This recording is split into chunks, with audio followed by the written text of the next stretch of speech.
सर्दियों की शुरुआत हो चुकी थी। रानो चिड़िया और उसकी दोस्त रंगीली तितली बगीचे में खेल रही थी, लेकिन रंगीली ठंड से कांप रही थी। तितलियां ज्यादा ठंड बर्दाश्त नहीं कर सकती। रानो बहन, मुझे बहुत ठंड लग रही है। मेरे पंख जम रहे हैं। मुझे लगता है मैं अब नहीं उड़ पाऊंगी। घबराओ मत रंगीली, मैं अभी सूखी लकड़ियां लाती हूँ और आग जलाती हूँ। आप यहीं इस बड़े पत्ते के नीचे छिप जाओ। अचानक मौसम बदल गया। तेज बर्फीला तूफान आया। रानो जब लकड़ियां लेकर लौटी तो उसने देखा कि रंगीली बर्फ में दबी। दोस्तों, ये रहे हमारी आज की वीडियो के प्यारे सब्सक्राइबर्स और फॉलोअर्स के नाम। सौरभी, चिरंजीबे, ऋषभ यादव, कमरे आलम, मिथुन राजपूत। जो नहीं चुने गए, चिंता मत करो, अगली बार तुम भी बन सकते हो जंगल के सुपरस्टार। दोस्तों, अगर आप भी चाहते हैं मैं आपका नाम अपनी कहानी में लूं, तो देर किस बात की, जल्दी से कमेंट करके अपना नाम हमें भेजें। बड़ी है और बेहोश हो गई है। रंगीली, उठो, आंखें खोलो।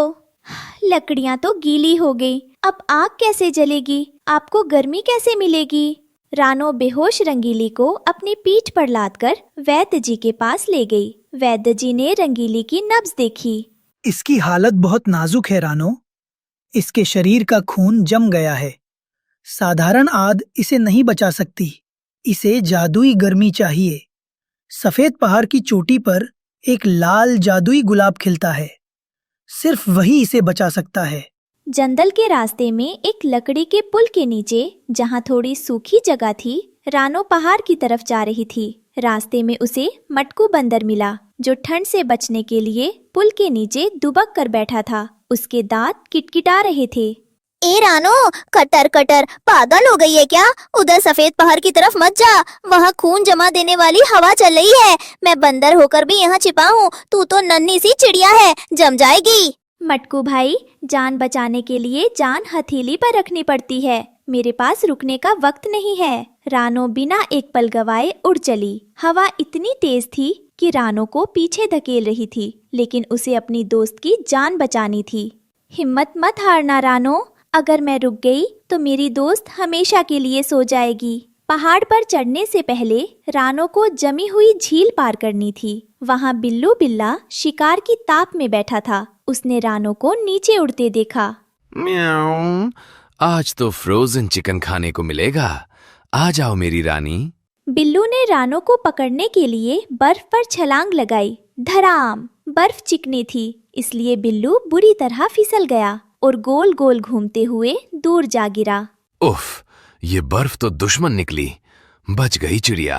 रानो गुलाब के पास पहुंची। वो गुलाब आग की तरह गर्म और लाल था। रानो उसके पास गई। हे जादुई गुलाब, मेरी दोस्त ठंड से मर रही है। क्या आप मेरे साथ चलकर उसकी जान बचाएंगे?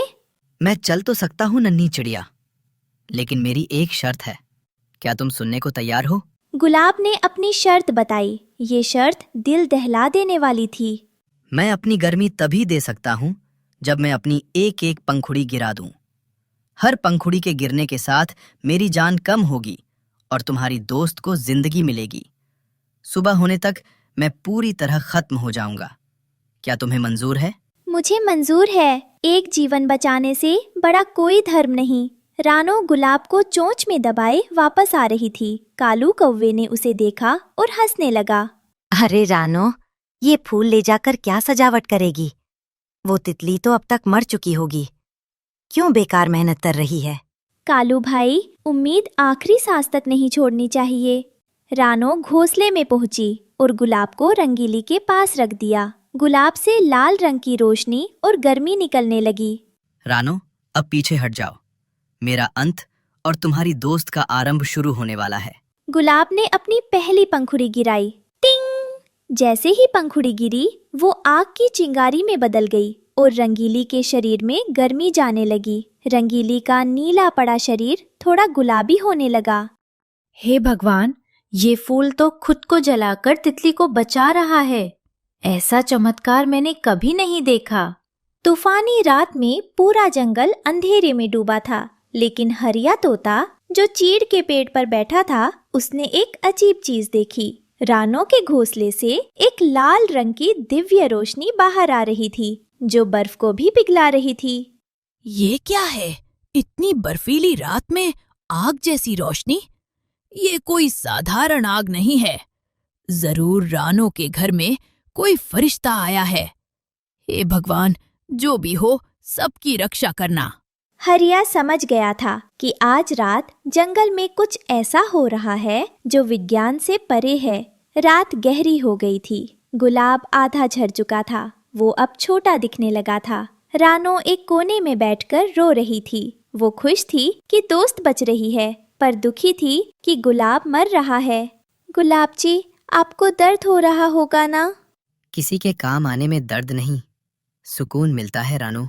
सूरज निकल आया। रंगीली ने अपनी आंखें खोली। वो पूरी तरह ठीक हो चुकी थी। उसने अंगड़ाई ली, लेकिन रानो की नजर उस जगह थी जहां गुलाब था। वहां अब गुलाब नहीं था, सिर्फ काली राख और एक खाली डंडी पड़ी थी। रानो, देखो, मैं ठीक हो गई। मुझे बिल्कुल ठंड नहीं लग रही।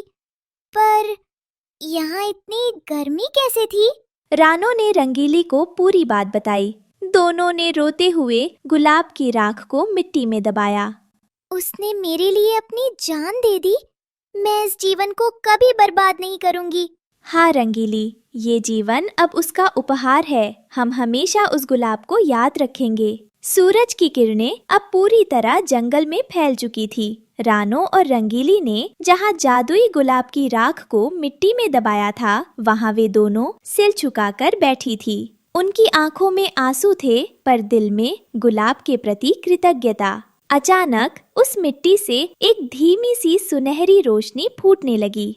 रानो और रंगीली हैरान रह गई। देखते ही देखते उस राख वाली जगह से एक छोटा सा नन्हा अंकुर बाहर निकला। लेकिन ये कोई साधारण पौधा नहीं था। इसकी पत्तियां चांदी जैसी चमक रही थी। रानो देखो, क्या ये वही जादुई गुलाब है? नहीं रंगीली, ये गुलाब का नया जन्म है। वैद्य जी कहते हैं कि जब कोई दूसरों के लिए अपनी जान देता है तो उसकी अच्छाई कभी खत्म नहीं होती, वो किसी न किसी रूप में वापस लौटती है। तभी जंगल के वही जानवर, मटकू बंदर, हरिया तोता और यहाँ तक कि कालू कौवा भी वहाँ जमा हो गए। वे सब उस नन्हे पौधे को देख रहे थे। उस पौधे से एक ऐसी मीठी खुशबू उठी जिसने पूरे बगीचे की करकराती ठंड को एक खुशनुमा एहसास में बदल दिया। आज से ये जगह हमारे जंगल का सबसे पवित्र कोना होगी। ये पौधा हमें याद दिलाएगा कि जब तक दुनिया में रानो जैसी हिम्मत और गुलाब जैसा त्याग है, तब तक कोई भी तूफान प्यार की गर्मी को हरा नहीं सकता। रानो और रंगीली ने एक दूसरे का हाथ थामा और उस नन्हे पौधे को पानी दिया। अब उस बगीचे में सिर्फ फूल ही नहीं खिलते थे, बल्कि निस्वार्थ सेवा की महक भी हमेशा के लिए बस गई थी। इस कहानी से हमें सीख मिलती है कि सच्चा परोपकार वही है जिसमें देने वाला बदले में कुछ ना मांगे, यहाँ तक कि अपनी जान भी न्यौछावर